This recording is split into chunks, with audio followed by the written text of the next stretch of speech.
You're listening to Design to Lead, a podcast where you get to hear the experiences, both the successes and the failures, of two pastors who want to continue to grow in church leadership.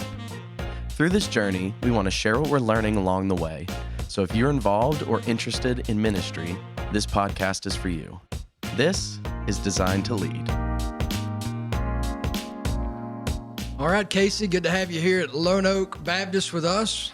Welcome to the new format of the Design to Lead podcast, a podcast that is for pastors and church staff, ministry leaders, Bible study teachers, Sunday school teachers, anybody who leads a ministry or a group of people within the local church.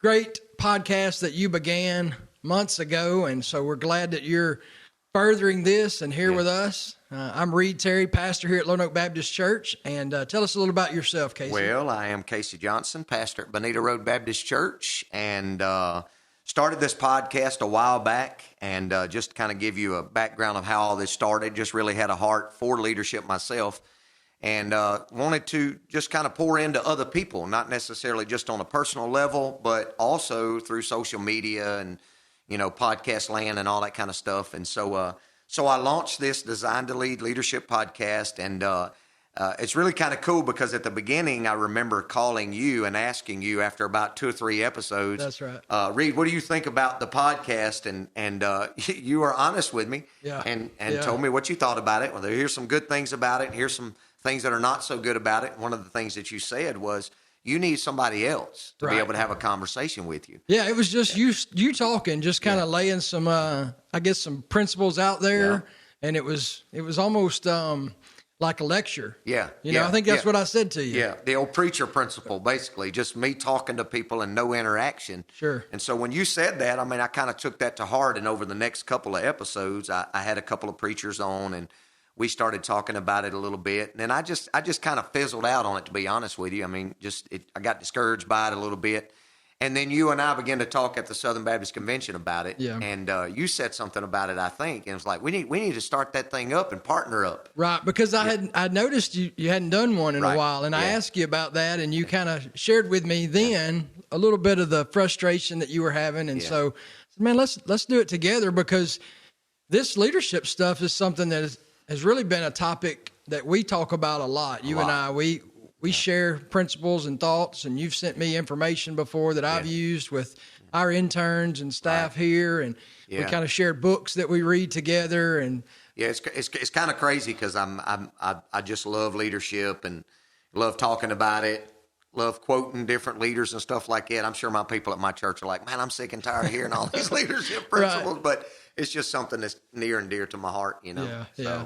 Well, it was great content when you began to start, and the things that you've shared with me, great content, things that I know need to be talked about, need to be shared, people need to embrace. But there's a lot of leadership books, podcasts, videos, things like that. What's gonna set this apart? What's your vision for Design to Lead as we go forward with this podcast? Yeah, I think for me, in the very beginning, when I was thinking about this podcast, I kind of thought, because I try my best at our church to develop leaders. You know, that's kind of one of our core principles at our church, is to take learners and turn them into leaders. Yeah. And I really do believe that God has put in each person, every person that he's created, there's leadership in some form or fashion. Right. Now, you're not going to lead in everything, but you may lead in some things, and God's put that in you. And so for me, I think, you know, what's so beneficial about this is that I really believe that what we can do is help people just unlock and unleash the leadership potential that is in them. And it's not just by sharing principles that we've gotten from other people and things of that nature, which that will come out, but it's that you and I are learning these things. We are practicing these things, and every single day we're learning more and more and more. And so then we're just going to spew that out to other people as we are in the trenches doing it ourselves. So I think that's a big bonus. That's right. You know? Both of us want to be faithful pastors, faithful leaders. We want to see our ministries be successful. And I know we've talked about, one of the things we've talked about that oftentimes we see in some pastors and leaders is this idea that I was called by God and I preach a decent sermon and that ought to be enough. Yeah. And that's not the case. It's not, is it? No, it's not. No. When you are actually when you look at the pastor role from a biblical perspective, of course, the calling has to be there. Absolutely. And of course, the preaching of the word of God is there. We're not trying to diminish that. No. But you're leading a flock of sheep. You're leading a flock of people. Right. And so you can't just say, hey, I'm going to preach the word of God and then let y'all alone. There has to be some organization involved. There has to be some principles that are set forth to help you move. And I like to say this at our church, we're trying to get people from where they are to where they need to be. And in order to do that, it takes leadership. Right. And it's not just preaching the word of God. Yeah, it doesn't That's just important. happen in an hour on a Sunday morning. No, The church is the church 24/7. Yeah, that's right. Right, and we're the leaders of the church. If that's the case, then I just preach a sermon and go get another job for the rest of the week. I mean, it's so much more than that. Sure. I'll give you an example. Through the pandemic that we've experienced here recently, I teach a class once a month to other pastors about revitalization, church revitalization. And one of the things that we discovered during that process, that there were a lot of guys that were so far behind in these types of areas of leadership with social media and things of that nature. They just thought, I'm preaching the word of God, loving my people, and that's all. Yeah. And now they find that they're way, way, way, way far behind on some Right. of these things. And it just takes leadership to help develop that. You know? Right. You know, when I was just starting out, my first church that I was serving at was my home church. I was called to be the youth pastor at my home church, and it was, not a large church, a small church, very neighborhood type church, family type church. And my family was a pretty good sized family within the church. And in fact, my grandfather, my dad, and 2 uncles were all deacons. We didn't even have a dozen deacons, and they were all deacons in this church. And so when I stepped into that role, there were some expectations that I placed upon myself, or that my family and the church where I grew up would have placed upon me. And I learned real quick, I didn't know what I was doing. Yeah. And I think that's a thought a lot of pastors have from time to time. What are we doing? Yeah. And you got to learn that. Right. Yeah. And people don't rise to the level of their expectation. They rise to the level of their equipping. That's what this leadership's about, that we would be equipped to be leaders. Yeah, I can look back. You're talking about when you first got started in ministry, and looking at that, maybe an epic leadership fail, just didn't know what I was doing. I can go all the way back myself to whenever I first started in the youth ministry. I had a pastor. He was a wise pastor. He was a great pastor.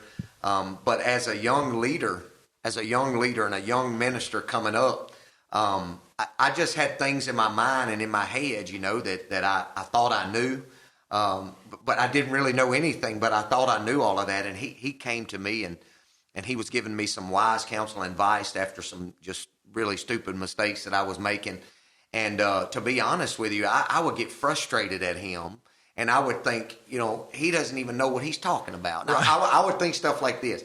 He's old. He doesn't even know what he's talking about. Now, he probably wasn't 50 years old, 55 at the time. Our age now. Yeah, our age now, And so I'm like, he's old. He don't know anything about youth ministry. And what does he know? And it was so frustrating to me. But I ended up having through that whole process, I ended up making a lot of decisions in my leadership journey at the beginning, because I just thought I knew everything and I didn't. And it almost cost me my marriage. And so it got so bad that I ended up getting out of the ministry for a year of just kind of on hold to kind of take care of my marriage, because I almost lost my marriage because of the decisions I was making in ministry at that time. And I wouldn't listen to the wise counsel of this pastor. And so long story short, I ended up getting back to where I needed to be, repented of a lot of things, and just got back to where God wanted me to be, and tried to really start focusing more on my leadership and being intentional about doing it the right way.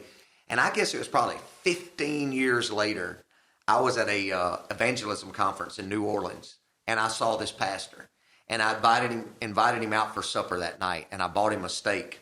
I guess, that's what you do whenever you've done something wrong to somebody, you take them out for a steak. So I took him out and I bought him a steak, and I apologized to him. I was like, back then, I said, you tried to invest in me. You tried to help me understand leadership and how to do it and things like that. And I just dismissed it. I thought you didn't know anything. And here I am 15 years later in much the position that you were in at that time. And I'm thinking, I'm sorry, right. Because you were right. I was wrong. And so that really just kind of helped me.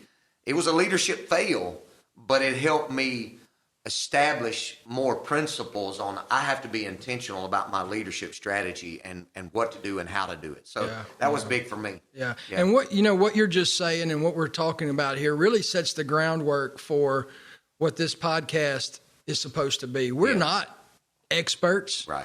We're just fighting the fight along with everybody listening. We're just dirty like everybody else in the trenches. That's right. We're down in there every day trying to put things into practice, and sometimes the greatest lessons that we learn are from the failures that we've experienced. Yeah. And we just want to share with those who are listening some things that we've learned along the way, some things that we're still learning, and some ways that we learned it. And if we can save somebody from going through some of the pain that we went through, that'd be a blessing to them. Yeah, absolutely. Because that whole experience for me could have wrecked my ministry completely. That's right. And so, I mean, it was a hard-headed, but I eventually got to the place that I needed to be. And so, if we could help somebody avoid that, and what's funny is I learned so much from that experience that now I'm constantly telling young ministers about that. And like, you need to watch this, watch that, you know? Yes. Yeah. So, we just want them to learn from our mistakes. Right. Yeah. Now, you're pastoring right now, senior pastor. You've been a traveling evangelist for years. You did youth ministry for a while. Yep. I've pastored for nearly a dozen years now. Yep. I've been youth minister for a dozen before that. When you think through your journey of church ministry, church leadership, what is that first piece of advice or that maybe most important lesson that you believe we could share today on podcast number 1 of this new format? Right. What is the most important lesson that we could share with our listeners that would help them as they want to become the leaders God's intended them to be? Yeah. Teachability. Teachability. Remain teachable. All right. Absolutely. Now let's unpack that a little bit. What does that mean, Casey? To me, somebody who is teachable would be somebody that is humble enough to be able to learn from somebody else. Okay. That's just plain and simple. That's what it means to me, teachability. Yeah. Humble enough to be able to learn from somebody else. Right. Yeah. And we ought to be lifelong learners. Absolutely. Never stop learning. That's right. I think I heard Craig Rochelle, I think it is. I could be wrong on this quote, but I think it was him that said, if you're not learning, you're not leading.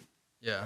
Wow. So, I mean, you think that's right. a strong quote. Yes. You know, because as leaders, think about it. We can only lead to the place that we know.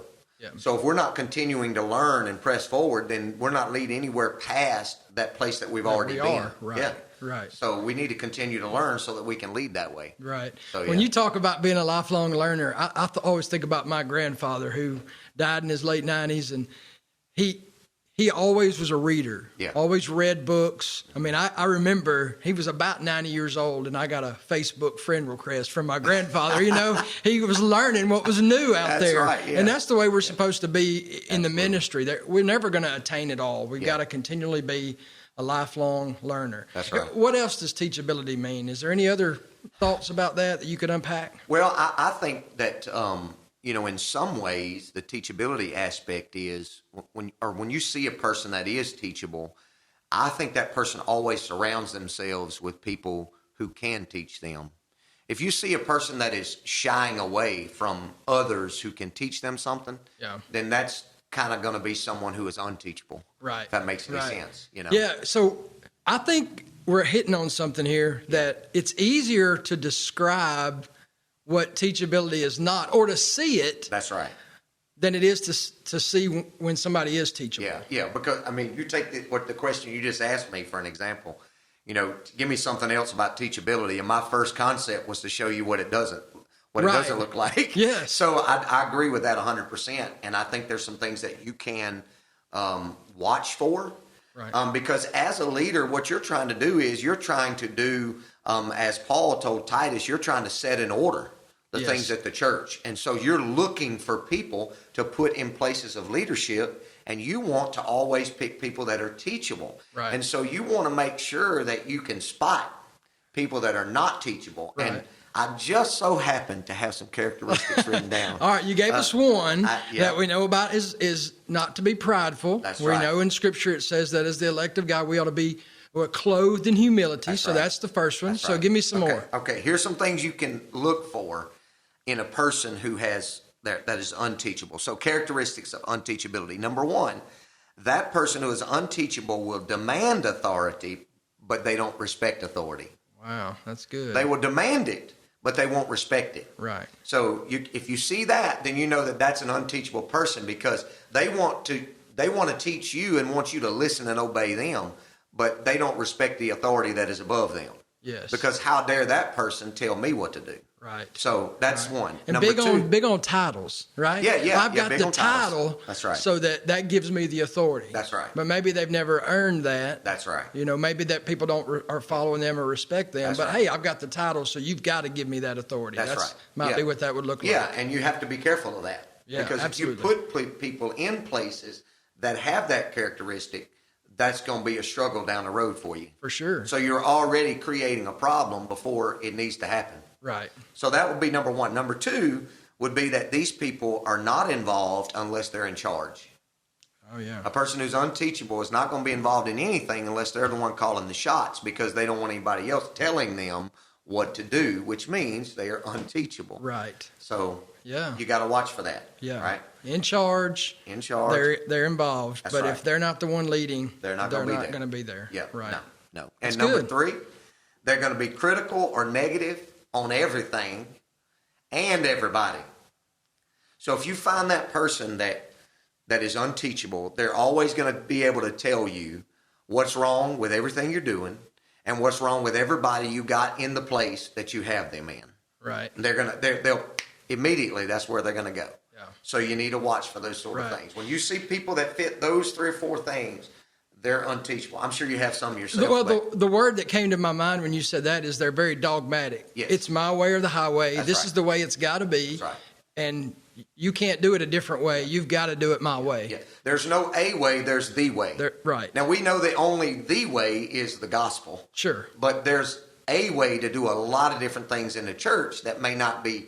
We kind of slice it up like this at our church. We say we're not looking for a good idea because everybody's got good ideas. We're looking for the God idea. Right. That's what we want to focus on. And the good idea takes away from the God idea That's right. many times. That's you can right. chase 100 good ideas Yeah. and miss the one thing Miss that the God one wants thing. you to do. And I tell people, your good idea may not be the God idea right now, but it may be the God idea later. Right. For something. That's right. So, but these people, they have the philosophy that if it's not their idea, then it ain't the God idea. Right. And then, you got to be careful. And don't on you that. find that people that are with that mindset, they're very dogmatic, they're not open to new ideas. No. They're not at all open. Very dogmatic in that this is the way we've done it, this is the way right. we've got to do it, or this is my idea to do it differently, but it's the only way it can be done. It's nothing will work unless we do it the way that it's been done.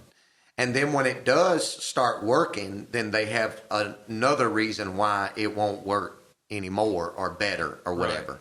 Because that's not the way they want to do it. Yeah. It's unteachable and it's dangerous. And I'm sitting here thinking, what's very, this may sound different when I say it, but follow me here. Somebody like that really comes from an area of insecurity. Sure. Right? Yeah. I mean, you would think, no, man, they're blunt and forceful and they've got confidence about them. But really, it doesn't. It really comes from this area of insecurity. They hate change. Yeah. They're scared of change. They're Right. scared of new ideas because they don't know what that means for them. And if they're a power grab person and they want Right. that authority that you mentioned earlier, Right. they Right. demand that. Anything that reeks of them losing a little bit of grip or a That's little right. bit of hold, they don't want anything to do with No, it. not at all. Because then they can't be in control. Right. And that's a thing too. It's a fear of control. If you learn new things, then you may have to try new things. And if you have to try new things, then that means other people may have to get involved and all of that. And then that's going to cause you to lose control. Right. So, I mean, the unteachable spirit it really is a dangerous spirit, to have. Sure. Yeah. And it leads to that person being isolated. Nobody wants to be around someone like that. They Right. can't be around someone like that unless they bow down to Yeah, their every right. whim, right? Yeah, they have a hard time making friends because they're too critical of everyone else because everyone else may think differently than them. Right. So, And what do you have if you got a leader that's isolated from everybody else? oh man, you're not leading. No You're leadership. not leading at all. I mean, if you can't turn around and look and see somebody following behind you, you're not leading. You're not. And the thing about that is when you isolate yourself, that's one of the things that the devil wants you to do the most. Sure. Because if you isolate yourself, then he can devour you. I mean, look, man, you can learn this in the animal kingdom. Right. I mean, you watch the wild beast, and one of the things they want that little gazelle to do is they want to pick out the weakest one or the one that isolates himself away from the crowd. Sure. And they're going after him. That's right. Because he's easier to devour. Absolutely. So, yeah, I mean, you can see it. If you watch, you'll see it. Right. You know? So the number one lesson that we've learned Yeah. and we want to share is this: to be teachable, Right. to remain humble, to remain open, to learn, to continue to grow so that Yep. you can lead others to a desired future or a desired outcome. Absolutely. And if you're a young leader out there and you're listening to the podcast, one of the things you want to make sure that you remember, I think Paul talked about it in the scripture, that sometimes young leaders and young people have zeal without knowledge. So when you first start, you listen to the story of me when I first started in youth ministry, disastrous in some of the things I did, and it almost cost me. So that's zeal without knowledge. Right. So what you want to do as a young leader is make sure when you come in is that you stay teachable so that someone else can pour that knowledge into you to go along with that zeal that you already have. Right. And then that's just going to make for a whole lot better minister. Sure. So. Yeah, you step into an existing ministry, whether that be a church as a pastor or a Sunday school teacher that you're just teaching there's a way that things have been done. Right. And the wise minister would figure that out. That's right. Before going in there and just disrupting everything to do it my way. Yeah. But that doesn't show any teachability No, whatsoever. and I've counseled with pastors before and talked with pastors before, and I know that you have as well. And all the years we've been in ministry, guys did that. They went in that zeal and they just started changing everything. And then they didn't stay long. And then after a little while, they realized I need to go a little slower about that change or whatever. So, I mean, change must happen, and it's a necessity. It used to be a popular thing that I heard said, if you want something changed, you got 1 year to do it. Yeah. Right. You got to get in there in that first year. You have to get it done. Yeah. And I don't think that's accurate. No. I mean, you can begin to set the course. Right. But you can't just go in there and pull the rug out from under people. I think we've seen so many times to where that didn't work. It didn't. And so that would certainly be a teachable moment as well to go, well, we've seen that tried and that doesn't work very well, so I'm going to learn from that. But I think as far as the change is concerned, and this is just one good nugget that could help, especially young leaders going into a church, is that just start slow and prioritize that change. There's some things you can change immediately, but there's some things it just takes some more time. It takes time. And you need to recognize that. That's good. So be teachable in that area. Right, that's good. Learn from guys who have done it and said, yeah, I stayed there a year and a half and had to go because I did too much. Learn from that. Learn from that. That's right. Mm-hmm. So our listeners today, hear us talk about teachability, what that looks like when you're not teachable. Right. Let's wrap it up by giving them some practical things to do, maybe in this next month, that would help them develop, whether they feel like they are open and teachable and want to learn new things, or whether they know they struggle with that. What are some things, Casey, that you would say you could put in place in your life this month that would help you grow with that teachable spirit? Okay. I would say one of the first things that I would mention, and I've done everything I mentioned, I'm doing. Right. But I would say one of the first things is find a mentor. Yes. Find somebody, and I even have mentors that are local. Guys that I can that have been doing it well for a long time, and I can go to them and they'll be honest with me and be truthful with me. And then I have long distance mentors, guys that I may not. And I always say it like this: maybe guys that's a little bit more famous, but that's not a good word in the church world. But guys like Johnny Hunt or somebody like that's been doing it for a long, long time, that you may think they're unapproachable, but one call to Johnny Hunt to explain to him that I would like for you long distance to pour into me, is like, man, absolutely, I'd love to. Right. So try to find somebody long distance and local that could be a mentor to you, to help you learn. So. That's one thing for sure. Let me bounce off of that for a second, because in my life, I think it's also been helpful to find the guy that's been there and done that, a little bit older, a little more experienced, that's done it well. but also to surround yourself with guys who are in the same place that you are. Absolutely. And I know that for me and you, that's something that our relationship has been, and we've got other friends that serve that as well. So a mentor doesn't necessarily have to be an older guy. Right. You can be mentored by guys your age, guys right. that are going through the same thing you're going through. Yeah, I mean, I can't tell you how many times, just for the listeners to know, that you and I just didn't meet up yesterday and decide to do a podcast. We've been friends for a long time, and there's been a lot of Sundays where I have sermon quotes and one-liners. I'm a one-line guy. Right. I send these one-liners to you and Craig Franklin and, other guys. It's like, what do you think about this? Or do you think this is accurate and stuff? And so we just bounce stuff off each other, and you'll send them to me. And so, yeah, I definitely think we can learn from guys that are our age and that are in the mix doing it. Right. And I think we need that. Yeah. Yeah. A good word. Have some people around you that'll tell you the truth. That's that'll right. tell you what, the truth. even if it's hard for you to hear. Even if it hurts those feelings. That's right. Get a mentor. Even if it's, Casey, to be honest with you, it's some good points that you have in the podcast, but it's just a little dry. You need somebody else to be on there. So to be able to receive that and go, I'm taking that into account, and I'm going to learn from that. Yes. So now here we are today with a new podcast. Which brings me to something I wanted to say, because I was thinking about these things, practical things. If you're going to be a learner and teachable, you can't be easily offended. No.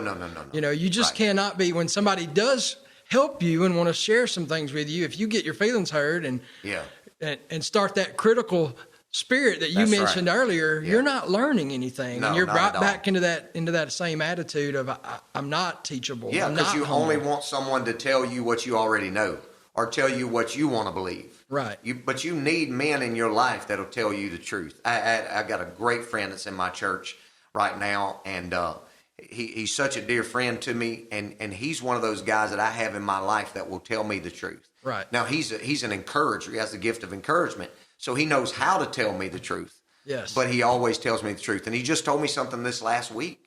And I was like, look, I want you to, he said, well, I'm not, he said, I'm for you and I'm all, you know that. And he said, but this is one thing. And I said, well, I want you to know I'm taking that to heart, and I'm going to deliberate on that. I'm going to think about that because, number one, I know he loves me. I know he cares for me. Right. And I know he's going to be honest with me. And you got to have guys like that in your life. Sure. Yeah. And what's easy for you may not be easy for somebody else. Right. And vice versa. You know, for him to see that, and you and I, as we've talked, sometimes I'll call you and say, hey, this is what I'm facing. What do you think? And you just got an answer just like that. And it's easy for you, but for me, I've been struggling with it for a week or two. Right, that's right. And then other times it's the other way around. It's the other way around, That's right. That's right. So you need those people around you that can help. But if you're never talking to those people, you never have that happen. That's right. And if you're unteachable, you're never going to be talking to those people. You're not going to ask. That's right. Because you think you know it all. That's right. So that leads me to my second thing that I think you can do to encourage teachability this coming up month. Find somebody who's done what you're trying to do and ask questions. Yes. Ask questions. Yeah.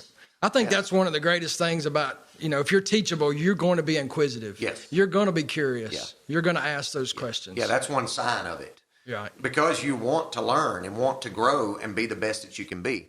You recognize that there's a leadership quality in you. God's put it there, and you want to be the absolute best. So asking a question, that's just part of the course, man. That's it. I'm going to ask y'all so that I can find out, and I'm going to ask multiple people and get everybody's opinion so that I can formulate what I think, we need to do. Yeah, I think that's biblical, isn't it? Wisdom in a multitude of counselors, something like that, right? That's exactly right. That's good. Yeah. Seems like it's in the Bible. Right. Yeah.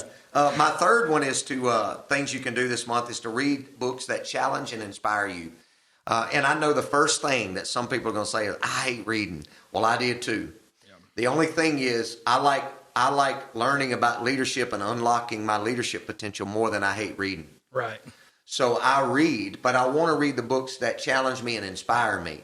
And typically that's going to be in my area of influence, my area of ministry, whether it's pastoring, preaching, leadership, something like that. Sure. Because those are the things I'm passionate about. And you'll know within the first 2 or 3 chapters whether it's a book you want to continue. Right. But when you find them, though, that they challenge you and inspire you, you won't be able to put it down. Right. You say, I'm going to read a chapter or 2 a day, but then when you get started, you're like, well, I'm going to read 4 or 5 today, Right. Yeah. That's important. You mentioned Johnny Hunt earlier. One of his books, Building Your Leadership Resume, is one of my favorite that I've read, and I've reread and used with our staff and many times. So what books do you read? What are some things that just speak to you? Yeah, one of the books I would say that had probably a huge impact on me, and I just read it a few years ago, but I've been giving it out ever since. I mean, when I do leadership classes and stuff at our church, I'll give this book to people, and it's Forward by Ronnie Floyd. Right. It's 7 Distinguishing Marks of Future Leaders. And the Small whole book. Yes, very small book. Yeah, quick read. So when you hand that to people, they're not looking at it going, "Oh my gosh, that's like 500-600 pages." No, it's like 100 pages, right? And it's small, but it's so impactful. And the reason why it was for me is because it really, really challenges you to think ahead and to think forward, to not lead for now, but lead for later. Yes. That even when you're gone, somebody else is coming in afterwards. And so you've got to think about the future. Right. And so it's not just making decisions that affect the here and now, but it affects the later, because obviously you have a vision and you want to reach the vision. And so you need to lead for that vision. So that book had a huge impact on me. That's a good one. Yeah. Good one. Yeah. That's leadership. Leadership is seeing a future that maybe nobody else sees, Right. and figuring out a way to get people there. Yeah. And that really segues into what we're going to be talking about next time, as we begin to unpack what vision is and how we can have that forward thinking and leading with a vision. Yeah. Anything else you want to mention? Anything else you've got on your mind about teachability before we wrap this up? I would say, if you're just from a practical perspective, if you say, look, I want to be more teachable, and so I'm going to try some of these things that y'all are saying in the next month or whatever. If you're leading a ministry of any kind, one of the things that I would encourage you to do is constantly evaluate. Always evaluate. Not evaluate so you can be negative on yourself, but evaluate so that you can see the good and see the bad, what's working, what isn't working, and so that you can be better at it. Right. And so that's one thing that I always do is evaluate. And if I see something that I'm doing and it's just not working, then I don't want to do it anymore. Right. Or I want to make it better. Sure. So that's something that I would encourage people to do as well. Every week in our staff meetings, we ask ourselves those questions. We say, okay, let's think about this past week. What did we do right? Yeah.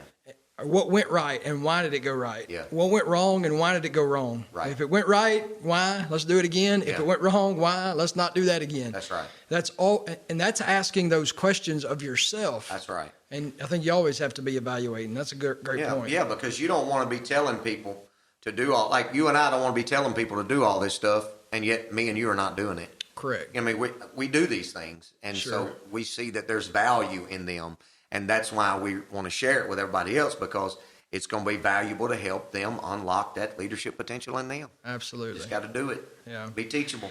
Good word. Yeah. Good word. Man, it's been fun. Yeah. I'm glad to have you up here and be able to sit across the table and talk about these things that normally we talk about on the phone and get to visit about. In the great old state of Arkansas. And that's right. The great state of Arkansas. Yeah. Go Tigers. Go Tigers. Let's get that in there. That's right. That's right. Well, we'll be back next time, and we're going to talk a little bit about vision on next time. But those that are listening, if you've enjoyed the podcast, we want to really encourage you to share it with other people, to like it, rate it, subscribe to it, all of those things that you could do. It really helps get the word out. Casey, one last word from you. Hey, rate it high, rate it real high, share it with everybody, man. No, I'm just excited for the new format and excited to let people hear it, and I certainly think it's going to be beneficial and helpful to everybody if they'll just listen. I do too. It's been fun. Thanks, Casey. You bet.